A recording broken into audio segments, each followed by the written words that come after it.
नमस्कार दोस्तों, स्वागत है आपका आपके इस YouTube चैनल पर। दोस्तों, ये हमारी जेमिनी एस्ट्रोलॉजी की सीरीज का छठा वीडियो होगा। जैसे कि हमने अपने पुराने 5 वीडियोस में आपको बताया जेमिनी एस्ट्रोलॉजी के बारे में, उसके इतिहास के बारे में, जेमिनी राशियों के बारे में, जेमिनी राशि की दृष्टियों के बारे में, जेमिनी कारक तत्वों के बारे में और जेमिनी कारकांशा के बारे में, और इसके बाद बताया कि कारकांशा लग्न में कौन सा ग्रह आपको किस तरीके की कैरियर की संभावनाएं देता है। तो आज का ये वीडियो आपके लिए कुछ खास होने वाला है, क्योंकि आज का ये वीडियो मैंने बनाया है आरुद्धा लग्न के ऊपर। आरुद्धा लग्न या आरुद्ध लग्न जो कि आपकी सामाजिक छवि को दर्शाता है। आपकी सामाजिक छवि कैसी होगी, आप समाज में कितनी ख्याति प्राप्त कर पाएंगे और आपको समाज किस नजरिए से देखता है, ये सब आरुद्धा लग्न से बहुत ही आसानी से देखा जा सकता है और ज्ञात किया जा सकता है। तो संपूर्ण जानकारी के लिए और आपकी सामाजिक छवि के बारे में जानने के लिए अंत तक बने रहिए हमारे साथ हमारे इस वीडियो पर। और दोस्तों, अगर अभी तक आपने अपने इस YouTube चैनल को सब्सक्राइब नहीं किया है तो इसे तुरंत सब्सक्राइब कर दें, बेल आइकन को प्रेस कर दें, जिससे कि आपको एस्ट्रोलॉजी से संबंधित नए नए वीडियो समय पर मिलते रहें। तो दोस्तों, अंत तक बने रहिए हमारे साथ हमारे इस वीडियो पर, जो कि है आरुद्ध लग्न के बारे में।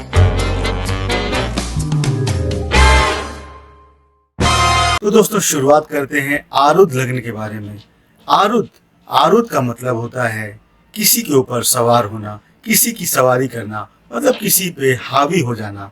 और आरुद्ध लग्न के बारे में जेमिनी सूत्र में बताया गया है, बृहद पराशर होरा शास्त्र में बताया गया है। तो आरुद्ध लग्न का संबंध जो है वो सिर्फ जेमिनी से ही नहीं है, इसको हम वैदिक एस्ट्रोलॉजी में भी देखते हैं। अगर किसी व्यक्ति की सामाजिक छवि, उसके कैरियर के बारे में जानना होता है तो हम आरुद्ध लग्न से देखकर उसकी सामाजिक छवि और उसके कैरियर के बारे में जान सकते हैं। क्योंकि कैरियर अगर आपका अच्छा होगा, आप समाज में कुछ काम करते होंगे, आपके उस काम की वजह से आपका नाम होगा, तभी तो समाज में आपकी छवि होगी। तो सामाजिक छवि के बारे में आरुद्ध लग्न बताता है। कई बार ऐसा देखा जाता है कि लोग होते कुछ हैं और समाज को कुछ और दिखाते हैं। कई बार ऐसा देखा जाता है कि लोग बहुत अमीर होते हैं और दिखाते हैं समाज को कि वो उनके पास पैसा नहीं है।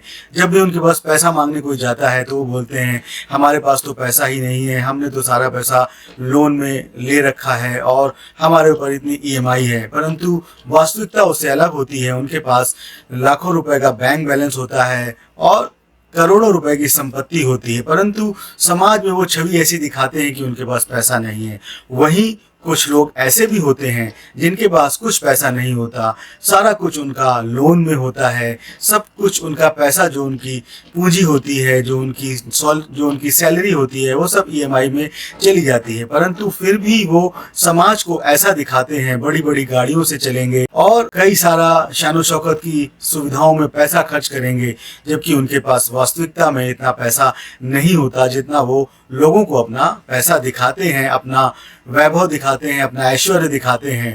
तो समाज में आपकी छवि कैसे देखी जाती है वो आरुद्ध लग्न से देखा जाता है। तो छवि समाज में आपकी तभी अच्छी होगी जब आप समाज के लिए कुछ करेंगे। आपका जो कार्य क्षेत्र होगा वहां पर जब आपका काम अच्छा होगा तो आपकी छवि अपने आप वहाँ पर अच्छी हो जाएगी। इसके अलावा अगर आप समाज के लिए कुछ अच्छा करेंगे, आप एक बहुत अच्छे साइंटिस्ट हैं, या आप एक बहुत अच्छे क्रिकेटर हैं, या आप एक बहुत अच्छे एक्टर हैं, या कोई भी आप अच्छा काम करते हैं, लेखन करते हैं, समाज सेवा करते हैं, प्रधानमंत्री बन जाते हैं, नेता बन जाते हैं, अभिनेता बन जाते हैं, तो आपकी सामाजिक छवि को बारे में सभी को पता चल जाता है और आपकी सामाजिक छवि एक विख्यात छवि हो जाती है। तो इसी को आरुद्ध लग्न से देखा जाता है। अब आरुद्ध लग्न के बारे में जेमिनी सूत्रम में बताया गया है और बृहद पराशर होरा शास्त्र में भी बताया गया है। यहाँ पर हम आपको आरुद्ध लग्न के बारे में कुछ महत्वपूर्ण तथ्य बताएंगे और कुछ महत्वपूर्ण सूत्र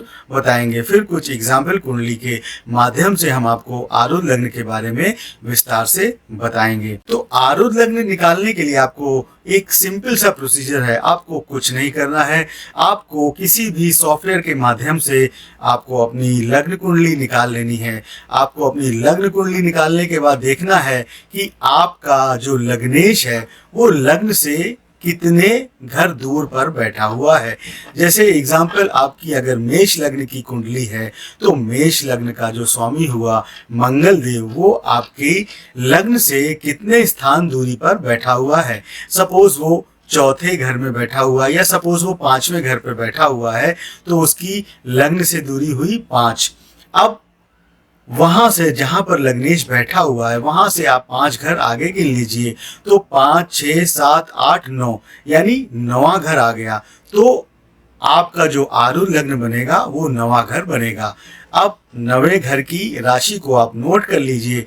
9वें घर की राशि को आपने नोट कर लिया। अब आप 2 तरीके से आरूढ़ लग्न की कुंडली बना सकते हैं। या तो आप अपनी लग्न कुंडली को जहां पर आपका आरूढ़ लग्न आया उसके विद रिस्पेक्ट रोटेट कर दें, या फिर आप एक नया चार्ट बनाएं, वहां पर जो आपके 9वें भाव में राशि है उसको पहले भाव में लिख लें और उसके बाद सारी राशियों को नोट कर लें। अब जन्म कुंडली यानी लग्न कुंडली में आपकी जो ग्रहों की स्थितियां हैं, मतलब आपके ग्रह जिस राशि में स्थित हैं उस राशि में ही आपको आरूढ़ लग्न की जो कुंडली बनकर तैयार हुई है वहां पर आपको सभी ग्रहों को प्लेस कर देना है। इस तरीके से आपकी आरूढ़ लग्न की कुंडली बन गई। तो चलिए मैं आपको बता देता हूँ एक एग्जाम्पल के माध्यम से कैसे आपको आरूढ़ लग्न की कुंडली तैयार करनी है। वैसे तो आप किसी भी सॉफ्टवेयर में अपनी बर्थ डिटेल डालेंगे तो वहां से आप आरूढ़ लग्न की कुंडली निकाल सकते हैं, परंतु जब आप खुद से बनाते हैं, जब आप खुद से निकालते हैं एक आरूढ़ लग्न को, तो आपको एक चाव महसूस होता है, आपको उसके बारे में थोड़ी सी इंटरेस्ट जागृत होता है। तो इसलिए ये मैं आपको तरीका बता देता हूं जो कि काफ़ी आसान सा तरीका है। आपको कुछ नहीं करना है, जैसे मैंने आपको बताया है कि आपको अपने लग्न कुंडली में आपका लग्नेश की स्थिति आपके लग्न से देखनी है, और जहां पर आपकी लग्नेश की स्थिति आपके लग्न से जितने घर दूर होगी, लग्नेश जहां पर स्थित है वहां से उतनी घर दूरी पर आपका आरूढ़ लग्न होगा। अब कुछ इसमें भ्रांतियां भी हैं। कुछ लोग कहते हैं कि आरूढ़ लग्न पहले और 7वें घर पे नहीं हो सकता, परंतु जैमिनी सूत्रम के हिसाब से ऐसी कोई भी अपवाद नहीं दिया गया है कि पहला और 7वें घर में अगर आपका लग्नेश होगा तो आपको वहां से 10 घर आगे बढ़कर अपना आरूढ़ लग्न बनाना है। जैसे कि कुछ एस्ट्रोलॉजर्स बोलते हैं कि अगर आपका आरूढ़ लग्न पहले और 7वें में आता है तो पहले और 7वें में अगर आपका आरूढ़ लग्न आता है तो आपको वहां से 10 घर आगे बढ़ के देखना होता है। परंतु जैमिनी सूत्रम में ऐसी कोई भी अपवाद के बारे में जिक्र नहीं किया गया है। जैमिनी के जो एक जानकार हैं श्री वी रमन जी, उन्होंने भी इसके बारे में कोई उल्लेख नहीं किया है। तो जैमिनी के हिसाब से अगर आप आरूढ़ लग्न बनाएंगे तो वहां पर इस अपवाद को नहीं लिया जाएगा। वहीं वृहद पराशर होरा शास्त्र में इस अपवाद को लिया गया है। पराशर ऋषि ने इस अपवाद को लिखा है, परंतु पराशर जी ने वैदिक एस्ट्रोलॉजी बताई है। तो जब आप वैदिक एस्ट्रोलॉजी से आरूढ़ लग्न तैयार करेंगे तो आपको ये अपवाद लेना है। ये अपवाद क्या है? ये अपवाद है कि अगर आपका आरूढ़ लग्न पहला और 7वें घर में ही आता है तो वहां से आपको 10 घर आगे ले लेना है। जैसे सपोज आपका आरूढ़ लग्न आपका पहले घर पे ही आ गया तो आपको पहले घर से 10 घर आगे चलना है, यानी 10वें भाव पे आपका आरूढ़ लग्न आ जाएगा। वहीं अगर आपकी आरूढ़ लग्न 7वें घर पे आता है तो आपको 7 घर से 10 घर आगे चलना है, यानी कि चौथे घर पर आपका आरूढ़ लग्न आ जाएगा। ये तो वृहद पराशर होरा शास्त्र यानी वैदिक एस्ट्रोलॉजी के हिसाब से जब आप कुंडली का निर्माण करेंगे, आरूढ़ लग्न का निर्माण करेंगे तब की बात है। परंतु यहाँ पर हम जैमिनी के हिसाब से ही चलेंगे। तो जैमिनी के हिसाब से कहीं भी किसी भी शास्त्र में जैमिनी के इसका जिक्र नहीं है कि पहले और 7वें में अगर आपका आरूढ़ लग्न आता है तो आपको उसे 10 घर आगे चलना है। तो हम इस अपवाद को जैमिनी में नहीं लेंगे, क्योंकि श्री वी रमन जी ने भी इसका उल्लेख कहीं नहीं किया है। और जो भी जैमिनी के जानकार हैं, बड़े बड़े एस्ट्रोलॉजर्स जो रह चुके हैं, जो बड़े बड़े विद्वान रह चुके हैं, उन्होंने इस अपवाद को नहीं बताया। और किसी भी जैमिनी के ग्रंथ में, जो हमारे प्राचीन ग्रंथ हैं, उसमें इसका उल्लेख नहीं है। तो आप भी जब जैमिनी के माध्यम से आरूढ़ लग्न बनाएंगे तो आपको ये अपवाद नहीं लेना है। तो अब एक एग्जाम्पल के माध्यम से मैं आपको बता देता हूँ कैसे आरूढ़ लग्न का निर्माण आपको करना है। तो चलिए एक एग्जाम्पल कुंडली बना लेते हैं।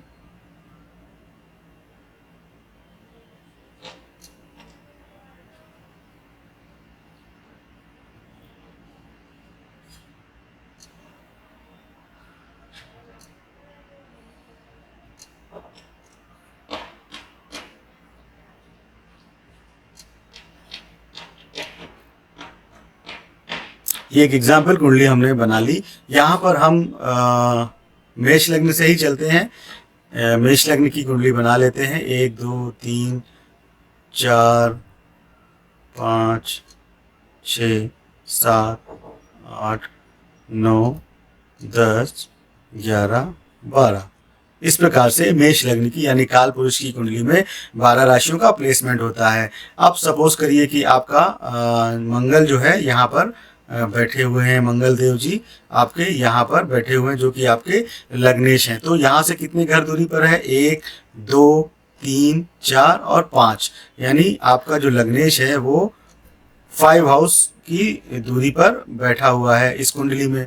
अब आपको आरुद्ध लग्न बनाने के लिए मैंने बताया कि लग्नेश लग्न से जितने घर दूरी पर होता है, आपको जहाँ पर लग्नेश बैठा हुआ है, तो यहाँ पर लग्नेश जो है सिंह लग्न में बैठा हुआ है, सिंह राशि में बैठा हुआ है, तो आपको यहाँ से 1 2 3 4 5 घर आगे चलना है। तो 5 घर आगे चलते हैं हम।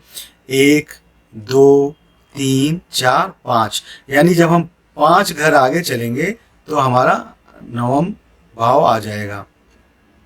5 घर हम आगे चले तो 9वां भाव आ गया, यानी ये धनु लग्न आपका आरुद्ध लग्न हुआ।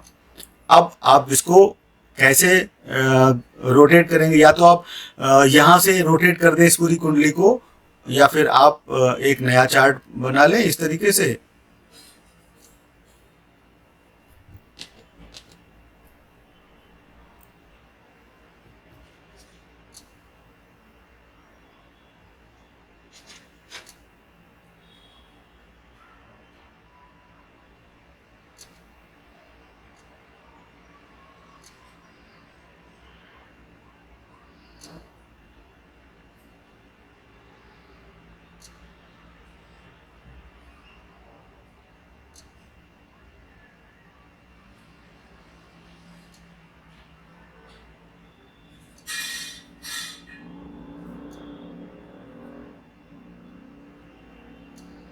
अब आपको आरुद्ध लग्न को यहाँ पर प्लेस कर देना है।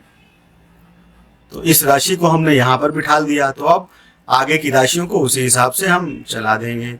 9 10 11 12 1 2 3 4 5 6 7 और 8। तो अब सभी ग्रहों को उसी हिसाब से प्लेस करना है जिस हिसाब से यहाँ पर प्लेसमेंट है। तो हम यहाँ पर मंगल को बिठा देंगे। यहाँ पर मंगल सिंह लग्न में है, तो मंगल को यहाँ पर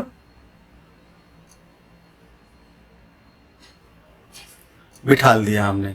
तो इस प्रकार से ये आरुद्ध लग्न बन के तैयार हो गया, हमारा आरुद्ध लग्न की कुंडली बन गई।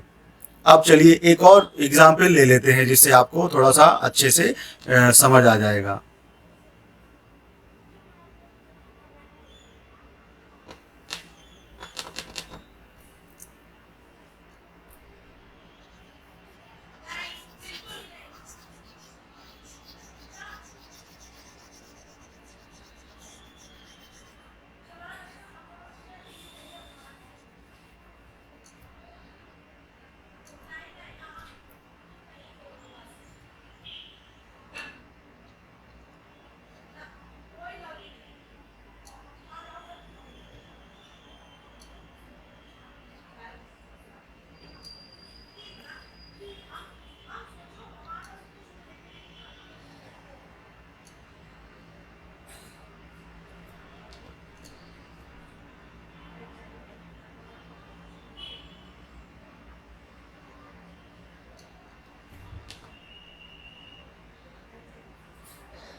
तो अब हम दूसरी कुंडली एक बना लेते हैं। सपोज हम ये ले लेते हैं वृषभ लग्न की कुंडली। तो वृषभ लग्न की कुंडली में 2 3 4 5 6 7 8 9 10 11 12 1।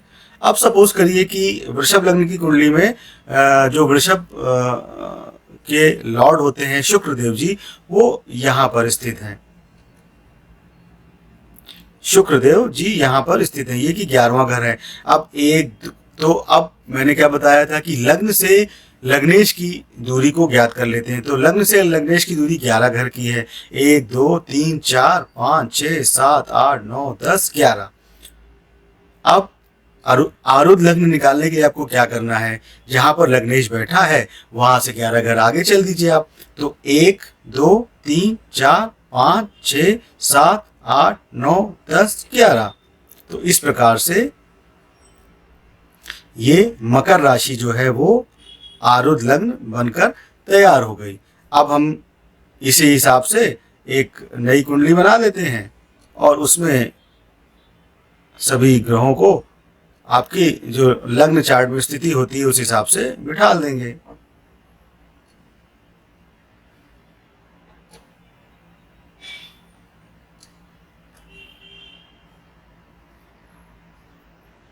तो कुंभ राशि को हम यहाँ बिठा देंगे, उसके बाद आगे की राशियों को उसी हिसाब से नोट डाउन कर देंगे।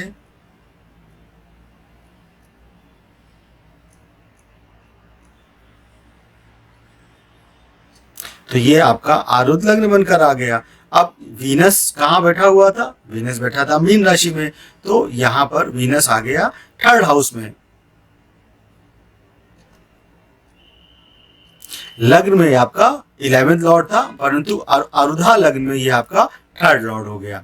तो ये तो हो गया आरुद्ध लग्न की कुंडली कैसे बनाई जाती है, आरुद्ध लग्न कैसे निकाला जाता है, और आरुद्ध लग्न की कुंडली बनाने के बाद उसमें ग्रहों को कैसे बिठाया जाता है। अब इसके जो मेन सिद्धांत हैं वो मैं आपको बता देता हूँ।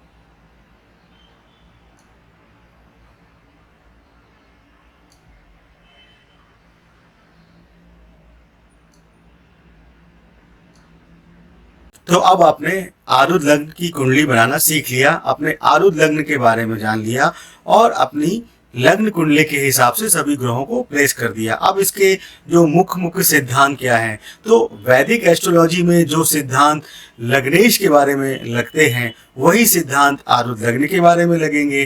कि भाई अगर लग्न से जो आपका आरुद्ध लग्न है वहां से केंद्र और त्रिकोण में अगर शुभ ग्रह हैं तो आपकी समाज में छवि काफी अच्छी होगी, आप कम काम करेंगे, आपका नाम ज्यादा होगा।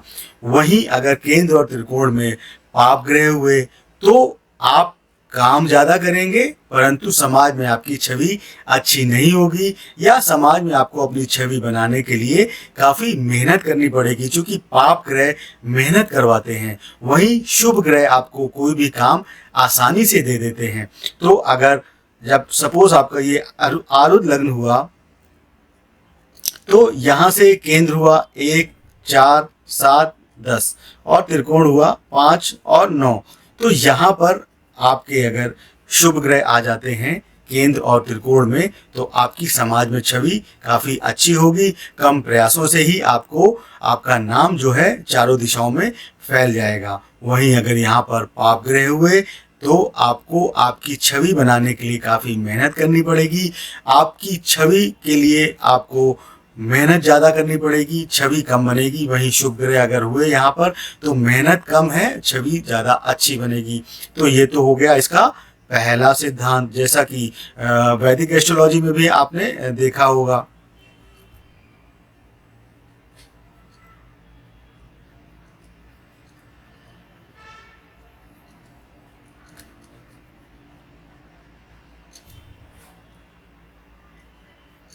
अब इसकी जो दूसरा नियम है, दूसरे नियम के बारे में हम आपको बता देते हैं। दूसरा नियम ये कहता है कि आरुद्ध लग्न से दूसरे घर में, क्योंकि वो उसको सपोर्ट देता है, और दूसरा घर जो होता है वो धन का भी होता है।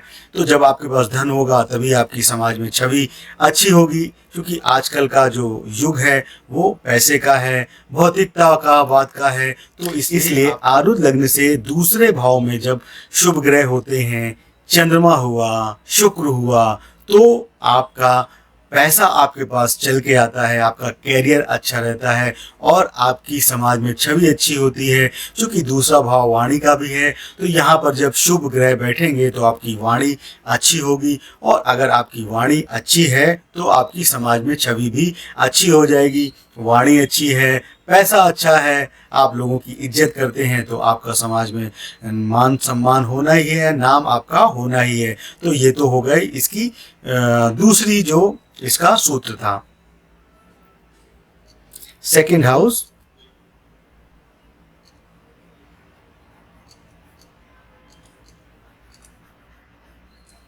Good planets. अब इसके बाद तीसरा सूत्र इसका क्या कहता है कि अगर चौथे घर में मून, वीनस, चौथा घर आपको ज्ञात है कि घर का होता है, आपका मानसिक शांति का होता है, आपके व्हीकल्स का होता है, आपकी माता का होता है, और लैंड से भी संबंधित होता है। तो चौथे घर में अगर वीनस और चंद्रमा का संयोग बन रहा है, एस्पेक्ट बन रहा है, तो आप एक से अधिक घर के स्वामी होंगे और आपकी समाज में छवि अच्छी होगी। तो जेमिनी एस्ट्रोलॉजी में वैसे भी चंद्रमा और शुक्र का संयोग धन प्रदान करने वाला संयोग कहा जाता है, और अगर आपके चौथे घर में इसका संयोग बनेगा एस्पेक्ट से, या फिर उनका प्लेसमेंट होगा, तो आपके घर जो होंगे वो काफ़ी सारे हो सकते हैं और आपका समाज में मान सम्मान भी अच्छा होगा। इसके बाद इसका जो चौथा सूत्र आता है कि अगर आपके 11वें घर में, 11वां घर आपको ज्ञात होगा, मैंने अपने पुराने वीडियो में बताया है कि आय का घर होता है, लाभ का घर होता है। अगर 11वें घर में एक से ज़्यादा प्लैनेट होंगे, आपके आरुद्ध लग्न से 11वें घर में आपके एक से ज़्यादा प्लैनेट होंगे, तो आपकी इनकम का स्रोत एक से ज़्यादा होगा। तो अगर आपके 11वें घर में एक से ज्यादा प्लेनेट है तो आपकी इनकम के सोर्स एक से ज्यादा होंगे, मल्टीपल्स होंगे। जितने ग्रह होंगे उसी हिसाब से आपके इनकम के स्रोत होंगे। शुभ ग्रह होंगे तो आपके जो समाज में छवि है, क्योंकि ये आपकी जो समाज में छवि है उसको भी दिखाता है। तो अगर शुभ ग्रह होंगे तो आपकी समाज में छवि अच्छी होगी। पापी ग्रह होंगे तो आपकी समाज में छवि के लिए आपको मेहनत एफर्ट करना पड़ेगा, या आपकी छवि खराब भी हो सकती है, आपके ऊपर लांछन भी लग सकते हैं। परंतु अगर यहाँ पर एक से अधिक प्लेनेट है तो आपकी इनकम के स्रोत एक से ज़्यादा होंगे। वहीं इसका अपवाद 12वां घर है। 12वां घर में अगर 11वें घर से ज़्यादा प्लेनेट हैं,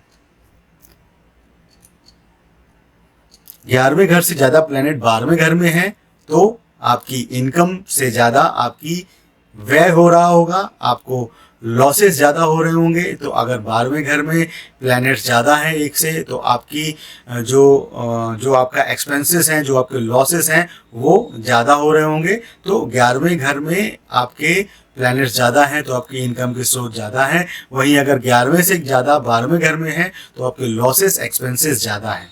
अब इसका एक और सूत्र क्या कहता है कि अगर इसके 7वें घर में कोई भी ग्रह बैठा हो, वो स्वराशि हो यानी अपनी ही राशि में हो, उच्च राशि हो, एग्जाल्टेड हो,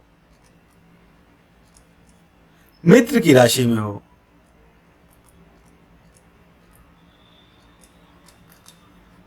मतलब अगर ये मेष राशि है तो यहाँ पर तुला राशि आई, तो तुला राशि के लॉर्ड होते हैं शुक्र देव जी। तो अगर यहाँ पर शुक्र देव जी बैठे हुए हैं अपनी खुद की राशि में, यहाँ पर शनि देव जी बैठे हुए हैं अपनी उच्च की राशि में, तो वो आपको अच्छे परिणाम देंगे। मतलब आरुधा लग्न से सातवें घर में जो भी प्लेनेट होता है, अगर वो अपनी स्वराशि में होता है, अपनी उच्च की राशि में होता है, अपनी मित्र की राशि में होता है, तो वो आपको अच्छे परिणाम देता है, आपकी समाज में छवि को अच्छा करता है। क्योंकि सातवां घर जो होता है वो आपके डेली इंटरेक्शन का भी होता है, तो आपका डेली इंटरेक्शन अच्छा रहेगा, समाज में छवि आपकी अच्छी रहेगी, आपको धन, सम्मान संपत्ति वगैरह वगैरह मिलती रहेगी। तो ये तो हो गए इसके सूत्र। अब अपवाद के बारे में मैंने बताया कि अगर आप जेमिनी एस्ट्रोलॉजी से जाएंगे तो अगर आपका आरुधा लग्न पहले और सातवें में ही आता है तो आपको कोई अपवाद नहीं लेना है। वहीं अगर आप पराशरी से देखते हैं, वैदिक एस्ट्रोलॉजी से देखते हैं, तो आपका अगर पहले और सातवें घर में आपका आरुधा लग्न आता है तो आपको उससे 10 घर आगे शिफ्ट हो जाना है। अगर आपका पहले घर में आरुधा लग्न आता है तो आपको यहाँ पर आरुधा लग्न को शिफ्ट कर देना है। वहीं अगर सातवें में आता है तो आपको सातवें से 10 घर आगे यानी यहाँ पर उसको शिफ्ट कर देना है। तो ये तो हो गया आरुधा लग्न कैसे निकाला जाता है, आरुधा लग्न का इम्पोर्टेंस क्या है। आरुधा लग्न से आप देखकर अपने सामाजिक छवि को जान सकते हैं, अपने कैरियर को जान सकते हैं, आपका कैरियर कितना अच्छा होगा, किस संबंध से आपका रिलेशन आपका कैरियर से होगा। ये सब चीज़ें आरुधा लग्न के बारे में हैं। और आरुधा लग्न के जो मेन सूत्र हैं वो भी मैंने आपको बता दिए। एक और सूत्र है कि बृहस्पति की दृष्टि, अगर कहीं से भी आरुधा लग्न में बृहस्पति की दृष्टि, गुरुदेव बृहस्पति की दृष्टि को हम गंगा जल मानते हैं कि गंगा जल की छींटें जहाँ भी पड़ गई वो चीज शुद्ध हो जाती है। तो आरुधा लग्न में भी हम गुरुदेव बृहस्पति को लेंगे, परंतु यहाँ पर फिर वही दृष्टि कौन सी देखी जाएगी, जैमिनी दृष्टि देखी जाएगी। वैदिक की दृष्टि नहीं देखी जाएगी कि सातवीं और पांचवी, सातवीं और नौवीं दृष्टि, वो दृष्टि नहीं देखनी है आपको। जो मैंने दृष्टि बताई थी कि चर राशि है तो अचर राशि, अचर राशि है तो चर राशि, द्विव स्वभाव राशि है तो द्विव स्वभाव राशि। इस तरीके से अगर जुपिटर की दृष्टि आपके आरुधा लग्न पर पड़ रही है या जुपिटर आपके आरुधा लग्न से द्वितीय भाव में है तो आपके लिए वो प्रॉस्पर्टी लेके आएगा, आपका मान सम्मान बढ़ाएगा, आपकी समाज में छवि को अच्छा करेगा। तो जुपिटर यानी गुरुदेव को आपको यहाँ पर एक खास इंपॉर्टेंस देनी है, क्योंकि जुपिटर की दृष्टि, गुरुदेव की दृष्टि एक गंगा जल की तरह मानी जाती है। तो दोस्तों ये तो हो गई आरुधा लग्न को कैसे निकालते हैं, आरुधा लग्न का इम्पोर्टेंस क्या है, कैसे वो आपकी समाज में छवि को बताता है, और आरुधा लग्न को कैसे निकालते हैं, और आरुधा लग्न के कुछ इंपॉर्टेंट जो सूत्र हैं वो मैंने आपको बता दिए। अब कुछ एग्जाम्पल कुंडलियां ले लेते हैं जिससे आपको अच्छी तरीके से समझ आएगा। तो मैं यहाँ पर महेंद्र सिंह धोनी जी की कुंडली को ले लेता हूँ। तो महेंद्र सिंह धोनी जिन्होंने क्रिकेट में अपना एक अच्छा नाम कमाया, पैसा कमाया, शोहरत कमाई, अपने लक के लिए जाने जाते थे, कैप्टन कूल माने जाते थे। तो आइए उनका आरुधा लग्न निकालते हैं और देखते हैं कि कैसे ग्रहों ने उनको सपोर्ट किया, कैसे आरुधा लग्न से हम उनके कैरियर के बारे में जानेंगे। तो यहाँ पर जो धोनी जी की कुंडली है वो कन्या लग्न की कुंडली है। तो अब कन्या राशि के जो स्वामी होते हैं वो बुध देव होते हैं। तो अब हम बुध देव को यहाँ पर देखेंगे कि कितने घर दूरी हैं। तो बुध देव यहाँ पर 10वें घर पे स्थित है, यानी कि लग्न से 10 घर दूर हैं। तो अब हम 10 यहाँ से 10 घर दूर चलेंगे। 1 2 3 4 5 6 7 8 9 10, यानी कि ये इनका आरुधा लग्न बनकर आया। गुरुदेव बृहस्पति की राशि मीन। अब हम इनका आरुधा लग्न तैयार कर लेते हैं।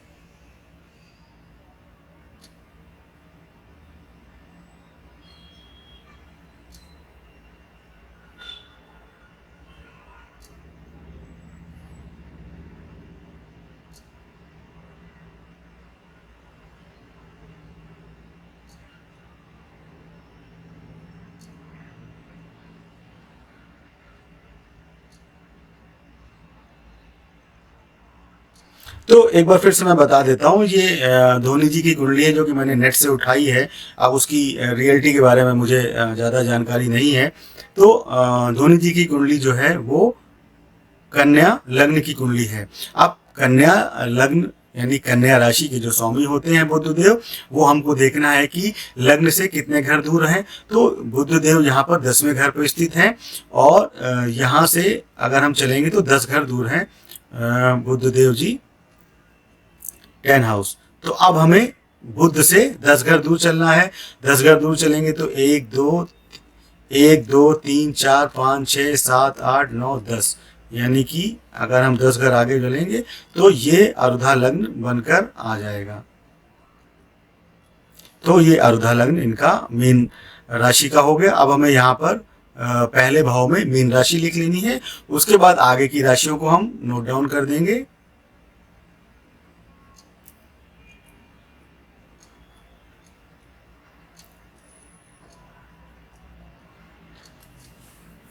अब हमें सभी राशियों को लग्न के हिसाब से नोट कर लेना है। तो कन्या राशि में चंद्र शनि गुरु हैं। कन्या राशि यहाँ बैठी हुई है, तो ये नीचे लिख लेते हैं हम। मून, सैटर्न और जुपिटर, ये देखिए पहला ही सूत्र आपके सामने आ गया।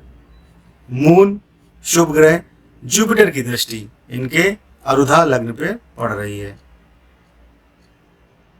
और मून और जुपिटर का संयोग, मून और वीनस का संयोग काफी अच्छा माना जाता है। सभी ये दोनों शुभ ग्रह हैं और इनकी दृष्टियां जब पड़ती हैं, शुभ ग्रहों की दृष्टियां अरुधा लग्न पर, तो वो प्रॉस्पर्टी देती हैं, मान सम्मान देती हैं, भाग्य को बढ़ाती हैं। आगे आगे चलिए देखते हैं। इसके बाद 7वें में तुला राशि में कोई नहीं, वृश्चिक राशि में कोई नहीं, धनु राशि में कोई नहीं। अब मकर राशि में केतु देव आ गए।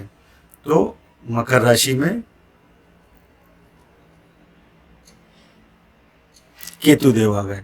इसके बाद मीन राशि में कोई नहीं, मेष राशि में कोई नहीं, वृष राशि में मंगल देव।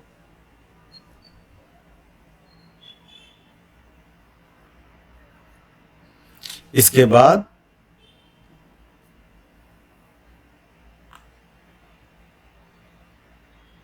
मिथुन राशि में सन एंड मरकरी।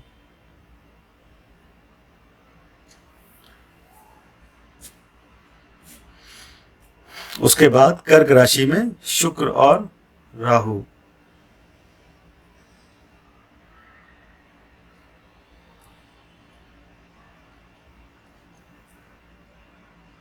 वैसे तो हम जेमिनी एस्ट्रोलॉजी में राहु और केतु को कंसीडर नहीं करते हैं, तो हम पहले तो जेमिनी एस्ट्रोलॉजी के हिसाब से चलते हैं, राहु और केतु को हम कंसीडर नहीं करेंगे। तो अब जो पहला सूत्र था कि अरुधा लग्न से केंद्र और त्रिकोण में शुभ ग्रह होंगे, तो वो आपकी समाज में छवि को अच्छा बनाते हैं। केंद्र में मरकरी एक शुभ ग्रह है जो कि इनका लग्नेश है और लग्नेश जो है वो केंद्र में स्थित है। इसके बाद लग्नेश की दृष्टि भी अरुधा लग्न पे है, चूंकि ये भी द्विस्वभाव राशि है और अरुधा लग्न भी द्विस्वभाव राशि है। तो लग्नेश की दृष्टि अरुधा लग्न पर एक अत्यंत ही शुभ परिणाम देती है और उसकी जो अरुधा लग्न को एक बल प्रदान करती है। तो यहाँ पर लग्नेश की दृष्टि जो है वो अरुधा लग्न में पड़ने से इसने अरुधा लग्न को एक बल प्रदान किया।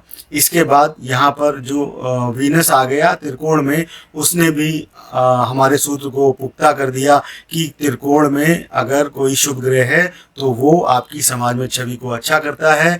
और ये चूंकि घर जो है वो क्रिएटिविटी को देखा जाता है, खेल कूद को देखा जाता है, आपकी जो डिसीजंस हैं उनको देखा जाता है। तो धोनी जी ने जो भी डिसीजन लिए वो हमेशा सही साबित हुए, चूंकि उनको सपोर्ट यहाँ पर शुभ ग्रहों का प्राप्त हो रहा था।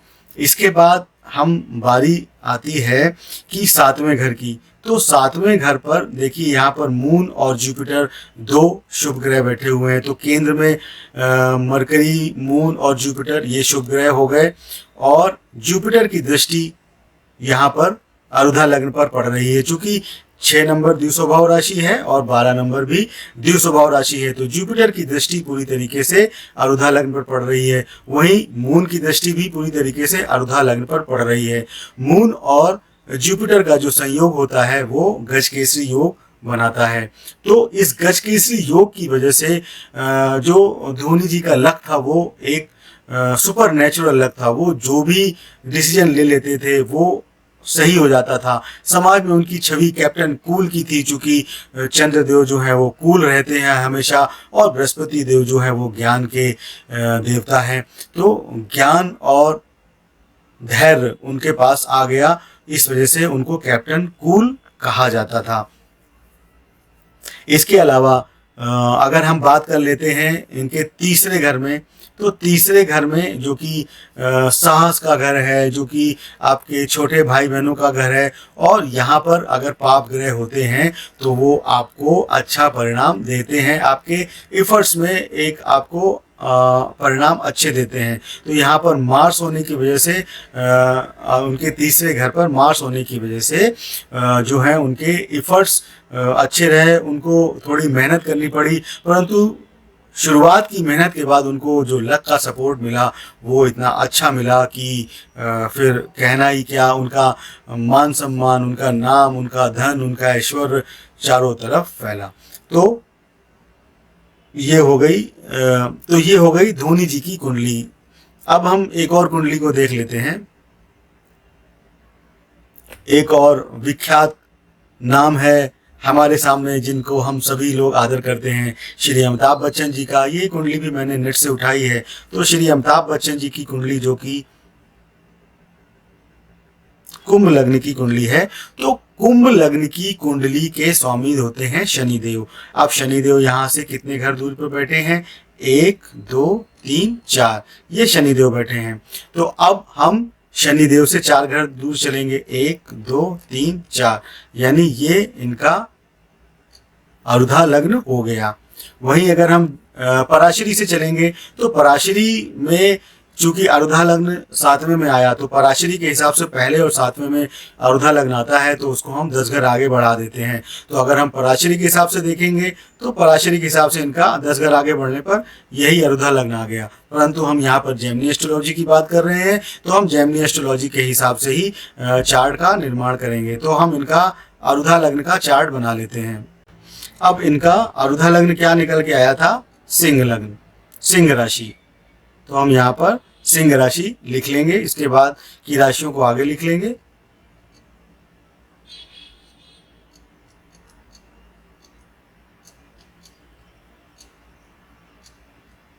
अब जो लग्न में ग्रहों की स्थिति है राशियों में, उसी राशियों में उनको हम बिठा लेंगे। तो यहाँ पर सिंह लग्न में, यहाँ पर सिंह राशि में राहु है। राहु केतु को हम यहाँ कंसीडर नहीं करते हैं, फिर भी लिख लेते हैं। सिंह के बाद 6ठे नंबर कन्या राशि में देखिए कितने सारे ग्रह आ गए। सूर्यदेव आ गए, मरकरी आ गए, वीनस आ गए, मार्स आ गए। तो देखिए आरुधा लग्न से दूसरे घर पे वीनस है, मरकरी है, सन है, मार्स है। अब हम इसके बारे में आगे आपको बताते हैं। इसके बाद इनके जो 7वां यानी यहाँ पर मून, 8वें में कोई नहीं, 9वें में कोई नहीं, 10वें में कोई नहीं, 11वें में केतु देव, 12वें में कोई नहीं, मेष में कोई नहीं, और उसके बाद वृषभ में शनिदेव, तीसरे में कोई नहीं, चौथे में जुपिटर।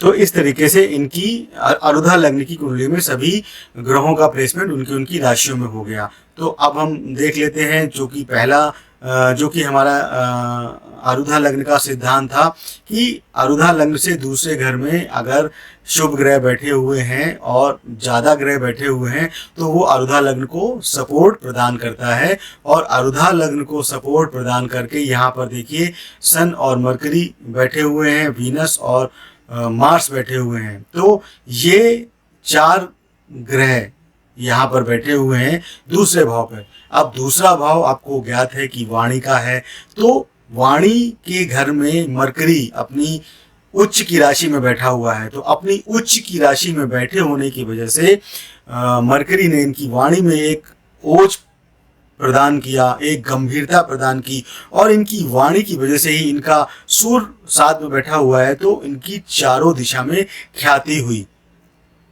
अब वीनस, चूंकि आपको ज्ञात है कि वीनस जो है उसको फिल्म इंडस्ट्री से जोड़ते हैं, एक्टिंग से जोड़ते हैं, तो दूसरा घर अरुधा लग्न से दूसरा घर प्रोफेशन का होता है।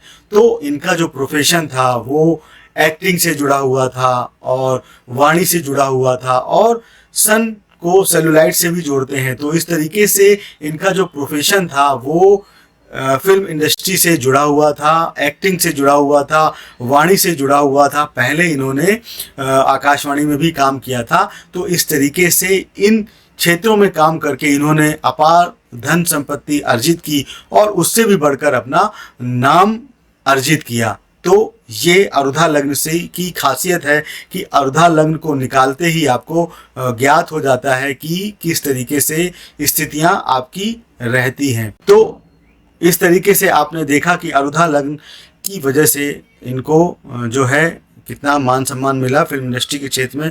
और अब इनके देखिए एक केंद्र में पाप ग्रह बैठा हुआ है, सैटर्न को प्रोफेशन का भी कारक माना जाता है। इस वजह से इनको प्रोफेशन जो है वो काफ़ी समय के बाद प्राप्त हुआ। इनको कई सारी असफलताओं का सामना करना पड़ा, चूँकि यहाँ पर केंद्र में जो है वो सारे पाप ग्रह बैठे हुए हैं। राहु केतु को भी अगर हम कंसीडर करते हैं तो राहु केतु सैटर्न सब पाप ग्रह बैठे हुए हैं। पाप ग्रह बैठे होने की वजह से ही इनके जो इनको बीमारियाँ हुई, और इनको जो सैटर्न की वजह से नौकरी मिलने में डिले हुआ, वो सब कुछ इससे अरुधा लग्न से आपको स्पष्ट हो जाता है। वहीं अगर आप जुपिटर देव की बात करें तो जुपिटर देव यहाँ पर चर राशि में स्थित हैं, और चर राशि में स्थित होने की वजह से इनकी जो दृष्टि है वो अपने से आगे आने वाली अचर राशि पर पड़ेगी, यानी कि अरुधा लग्न पर जुपिटर की दृष्टि पड़ गई तो समझ लीजिए सोने पे सुहागा हो गया। पिछली कुंडली में भी आपने देखा कि जुपिटर की दृष्टि जो है वो अरुधा लग्न पर पड़ रही है। इस कुंडली में भी आपने देखा कि जुपिटर की दृष्टि जो है वो अरुधा लग्न पर पड़ रही है।